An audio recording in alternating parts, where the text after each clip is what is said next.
প্রচণ্ড প্রতিকূল আবহাওয়ার কারণে ইরানের প্রেসিডেন্ট ইব্রাহিম রাইসিকে বহনকারী একটি হেলিকপ্টার দেশটির উত্তর-পশ্চিমাঞ্চলে বিধ্বস্ত হয়েছে।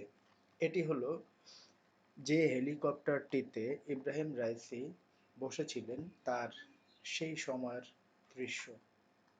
এ খবর ইরনা নামক ইরানি রাষ্ট্রীয় সংবাদ মাধ্যমের প্রতিবেদনে জানা যায়।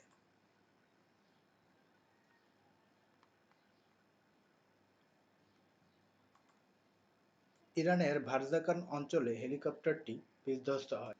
হেলিকপ্টারটি বিধ্বস্ত হওয়ার পর এ পর্যন্ত সারা বিশ্বে অসংখ্য খবর প্রচার হয়েছে, কিন্তু প্রেসিডেন্টকে উদ্ধারের কোনো আপডেট এখনো পাওয়া যাচ্ছে না এবং দেখা যাচ্ছে যে ওই অঞ্চলে তার দেশের অসংখ্য রেস্কিউ সার্ভিস কর্মীগণ তাকে উদ্ধারের জন্য চেষ্টা চালাচ্ছেন, কিন্তু প্রচণ্ড খারাপ আবহাওয়ার কারণে সেখানে পৌঁছানো সম্ভব হচ্ছে না।